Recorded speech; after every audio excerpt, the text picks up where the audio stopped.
Becoming the calm warrior in the storm. Picture this.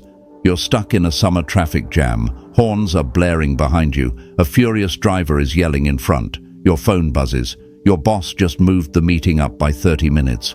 You're going to be late. Now imagine this instead. You're still. Your breath is calm, eyes forward. No anger, no panic. Not because you don't feel anything, but because you've trained your mind to remain in control, even when the world is not. That is Stoicism. And in this video, you'll discover 10 timeless lessons to help you master calm, no matter how fierce the storm gets. 1. Control what you can. Let go of the rest. Epictetus once said, "An archer may aim with perfect precision, but the wind will always have its say." In life, you can do everything right, work hard, show up, speak your truth, and still not get the outcome you hoped for. Because results, like the wind, aren't always up to you. The first and perhaps most powerful lesson of Stoicism is learning to discern between what you can control and what you can't. You can't control the weather, the stock market, traffic jams, or what someone thinks of you. But you can control your thoughts, your choices, your actions, and your attitude. That's your domain. And if you learn to master it, you become unshakable. Think of a martial artist. He doesn't waste time trying to police the whole city. He trains his body, his reflexes, his discipline, so when the storm hits, he's ready. That's what Stoicism is about, not controlling the world, but controlling yourself in the world. My own practice, whenever I'm rejected, whether from a job, a relationship, or an opportunity, I take a breath and remind myself, the outcome isn't mine to own, but the effort, that's mine, and I gave it everything. When you truly live this way, you stop wasting energy on what's out of reach and start investing it in what actually matters, your own character. And that, ironically, is where your real power begins. 2. Inner peace begins with acceptance. Marcus Aurelius, the philosopher emperor, wrote, "If you are distressed by anything external, the pain is not due to the thing itself, but to your estimate of it, and this you have the power to revoke." Think about that for a moment. Most of our suffering doesn't come from what happens. It comes from our refusal to accept it. We don't suffer because it rains. We suffer because we were expecting sunshine. We don't suffer from the end of a relationship. We suffer because we expected forever. Stoicism doesn't tell you to give up on your dreams. It simply teaches you this powerful truth. Resisting reality only deepens your pain. Life has waves, unexpected ones. You can stand there, fists clenched, yelling at the tide, or you can learn to surf. Acceptance is not weakness, it's not passivity, it's clarity. It's the courage to say, this is how things are. Now what will I do with it? Try this practice. The next time life throws something at you, a setback, an insult, a delay, don't ask, why me? Ask instead, what is this here to teach me? How can I grow from it? That shift in mindset, from resistance to reflection, is the first step toward unshakable peace. Acceptance doesn't mean you like everything that happens. It means you stop fighting battles that were never yours to win, and that, ironically, is when you finally start winning. 3. Master the moment. The Stoic power of mindfulness. Seneca once wrote, "We suffer more in imagination than in reality." And he was right. So often, we're not crushed by what's happening, we're crushed by what might happen. We worry about next week's deadlines, we replay old conversations from years ago, but rarely, so rarely, are we fully here, right now, this breath, this heartbeat. In Stoicism, this isn't just a mental health hack, it's a form of spiritual clarity. The present moment is all we ever truly possess. Yet we spend most of our lives mentally somewhere else. The Stoics taught, return to the now, return to what's real. They didn't call it mindfulness, but they lived it. Marcus Aurelius reminded himself daily, do not waste what remains of your life in speculating about others. Instead, be occupied only with what you are doing in this very moment. Try this. When your mind starts spiraling, pause, feel your breath. Touch the surface in front of you. Say, this is now, and now is enough. Whether you're sipping tea or stuck in traffic, be there. Because peace isn't found in a perfect future, it's cultivated in presence. And here's the secret: the more present you are, the more power you have. Because distraction weakens you, but attention sharpens your soul like a blade. This isn't about ignoring the world, it's about showing up for it, fully awake, fully grounded, fully alive. Fourth, resilience is built in the fire. Epictetus was born into slavery. He was beaten. His leg was broken by his master. Yet he rose, not with bitterness, but with strength. He taught, difficulties show what men are.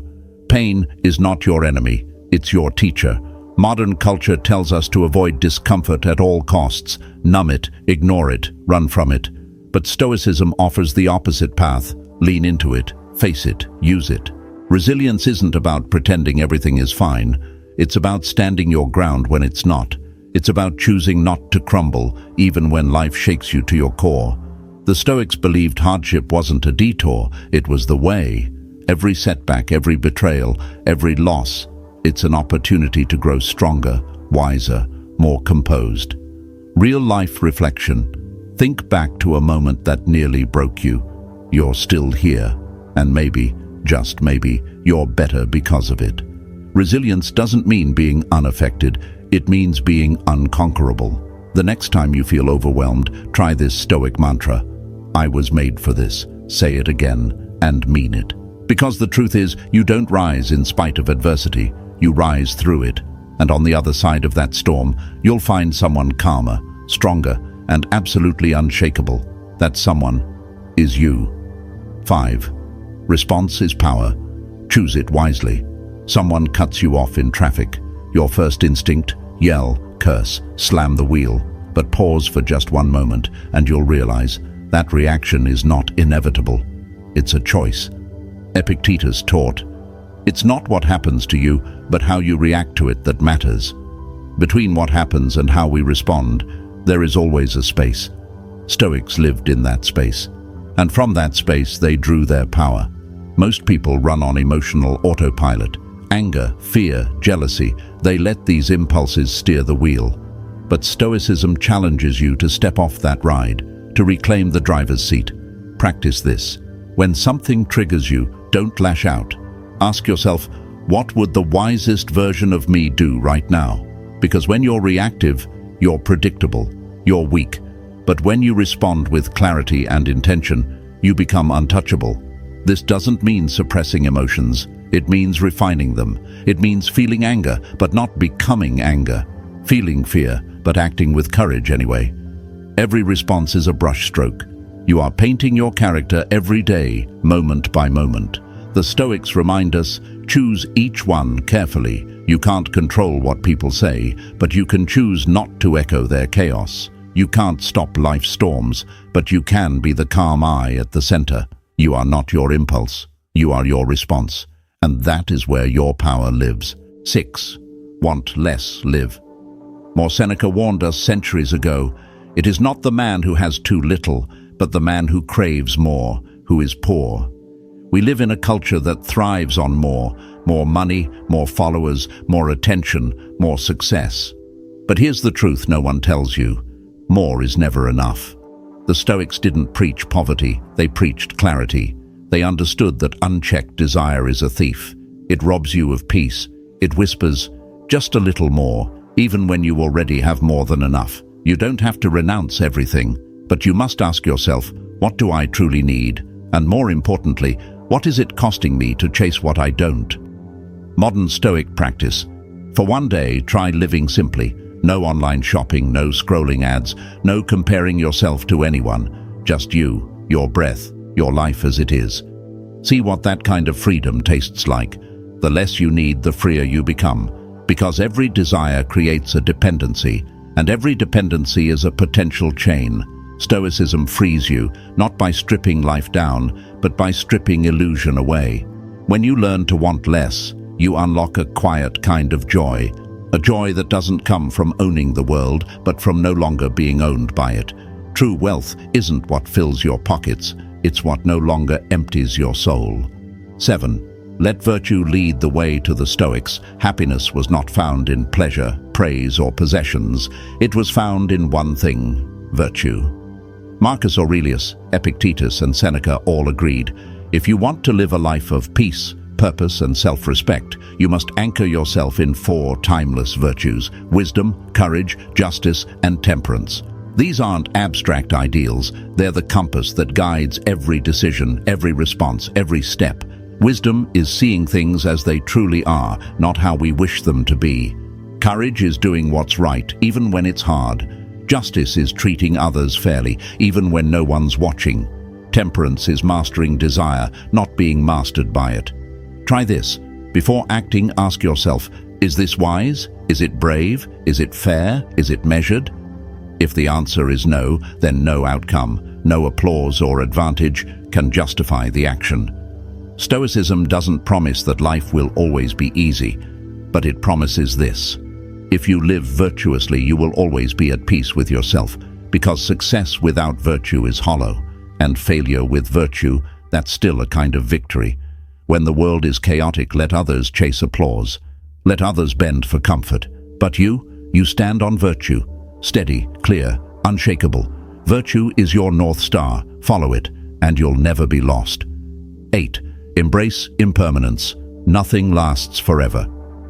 Marcus Aurelius wrote in his Meditations, all is ephemeral, fame and the famous as well. Everything changes, everything ends, and the Stoics didn't fear that truth. They embraced it. We tend to live as if we'll have forever, but forever is a myth. The people we love, the moments we treasure, even our own breath, they are all temporary gifts. And instead of causing sorrow, that should spark gratitude and presence.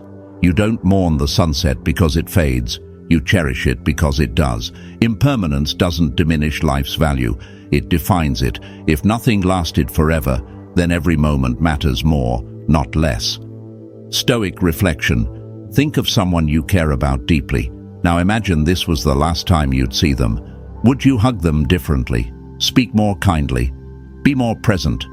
The Stoics practiced this mentally, not to be morbid, but to sharpen their sense of wonder and appreciation. Death, loss, change. These aren't curses, they are reminders. Nothing is promised, everything is borrowed, and the wise live accordingly. So say what you need to say, love without holding back, forgive sooner, laugh louder. Because this moment, right here, is already slipping through your fingers. The more you accept that everything ends, the more fully you can begin. In the end, impermanence isn't the end of peace. It's the beginning of it. 9. Gratitude turns chaos into clarity. Seneca once wrote, "Nothing is more honorable than a grateful heart." In the noise of modern life, it's easy to focus on what's missing, what we don't have, what went wrong, what others seem to enjoy while we're still waiting. But the Stoics knew this truth. Gratitude is not reactive. It's a discipline. You don't wait to feel grateful. You practice it daily, especially when life is hard. Why? Because gratitude is a lens. It doesn't change your circumstances, but it changes how you see them. And when you change how you see, you change how you live. Try this exercise. Each night, write down 3 things you're thankful for. Not the big things, but the overlooked ones. A warm shower, a kind word, a quiet breath. The Stoics believed that everything is on loan from the universe, your body, your loved ones, your very life.